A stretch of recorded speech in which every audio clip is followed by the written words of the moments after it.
الذي يطالب بالحكم بما أنزل الله بطريقة لم ينزل الله بها سلطانا فهذا يحكم بغير ما أنزل الله. مسكين أحمق.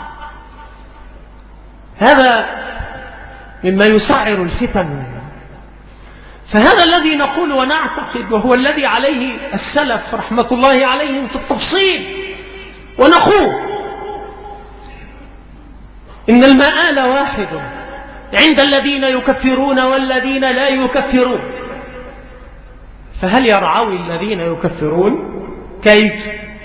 يعني الذين يكفرون من غير تفصيل السلف على النحو الذي مر، ومن غير قانون السلف في تكفير المعين بتوفر الشروط وانتفاء الموانع وإقامة الحجة، هؤلاء الذين يصنعون ذلك يقال لهم إن كنتم تلزمون خطى السلف من الصحابة ومن تبعهم بإحسان فقد قرروا أنه لا يجوز الخروج بحال من الأحوال حتى ولو حكمتم بالكفر حتى تتملكوا العدة ولا عدة.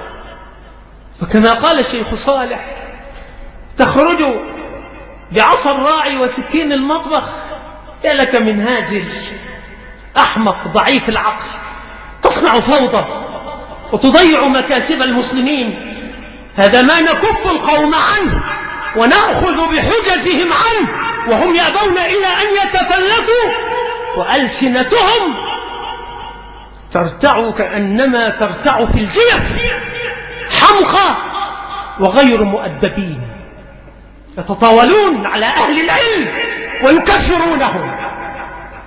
تجد أحمق هو أحمق من هبنقة يقول فلان أسأل الله أن يهديه وأن يرده إلى الإسلام حتى لا يؤمن ببعض الكتاب وينكر بعضه. ويحك كفرته بها ولا يسامحه حتى تكون بين يدي الله وأنت أحمق مغفور أسأل الله أن يعاملك بعدله.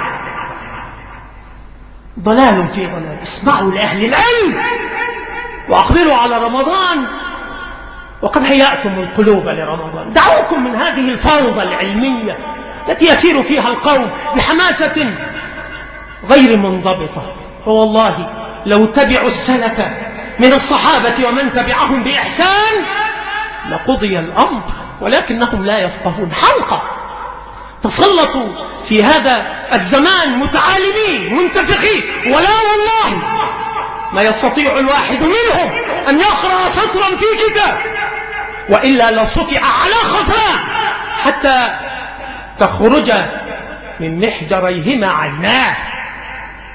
ولكنه يتعالم مجاهد، لا حرج أن يكون مجاهدا. وفلان الذي يجاهد بزعمه أخي فلان وهو قاعد، وكلهم من مجاهدي الكيبورد مجاهدي لوحة المفاتيح. أيها الحمقى، إن الشبكة العنكبوتية والمنتديات في جملتها صنيعة صهيونية. أنتم لا تفقهون، أنتم تمزقون الأمة وتشتتون الجهود. ماذا تصنعون؟ علموا الناس التوحيد، علموا الناس الاتباع، علموا الناس الصلاة، علموا الناس المعاني الراقية التي قررها الكتاب وقررتها السنة. اخرجوا من السفاسف. يظن الواحد أنه يقوم على كاهليه أمر الأمة وحده.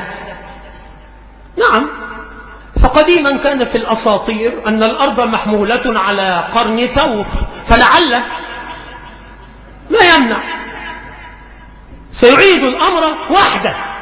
هو وحده الذي يذكرني حال هؤلاء بالخارجيين اللذين كان يطوفان حول البيت العتيق في موسم الحج، وكان الموسم حافلا، فنظر أحدهما إلى أخيه في أثناء الطواف وقال له تعلم؟ قال ماذا؟ قال هؤلاء جميعا في النار إلا أنا وأنت. قال فنظرت إليه وقلت جنة عرضها السماوات والأرض أعدت لي ولك تركتها لك. ورجع إلى أهل السنة ارجعوا أيها الحمقى، فوالله لقد بعثرتم أمر الأمة. ارجعوا عودوا إلى الأمر القاصد ودعواكم من هذه الدعاوى الفارغات. الواحد منهم يحيا حياة الكفار ظاهرة في بيته وزيه وطعامه وشرابه ودابته، أعني سيارته، في جميع شؤونه، وهو مجاهد لماذا؟ مجاهد للمتقين وراء لوحة المفاتيح، يشتت الأمة ويبعثرها. اصمتوا رحمكم الله وأقبلوا على العلم، فإن الله رب العالمين جعل الإعراض عن حلق العلم مدعاة للغضب وتنزيلا للسخط، كما في حديث الصحيحين من رواية أبي واقد الليثي رضي الله عنه: بينما رسول الله صلى الله عليه وسلم في المسجد مع أصحابه إذ مر 3 نفر، النفر من 3 إلى 10 اسم جمع، مر 3 نفر، فأقبل واحد فوجد فرجة في الحلقة فجلس فيها، وأما الثاني الآخر فجلس وراء الحلقة، وأما الآخر الثالث فذهب معرضا. فلما فرغ الرسول صلى الله عليه وسلم قال: ألا أخبركم عن النفر 3؟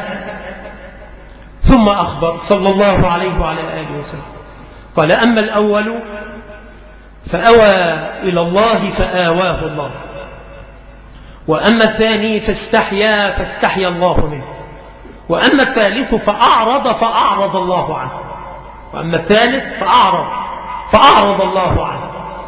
الإعراض عن حلق العلم والتعليم بغير عذر مدعاة لإعراض الرب عنك، فاجتهد في الإقبال على دينك تعلما، فإذا ما حصلت شيئا فاعمل به وادعو إليه واصبر على الأذى فيه، تكن موفقا إن شاء الله رب العالمين. وصلى الله وسلم وبارك على نبينا محمد صلى الله عليه وعلى آله وسلم.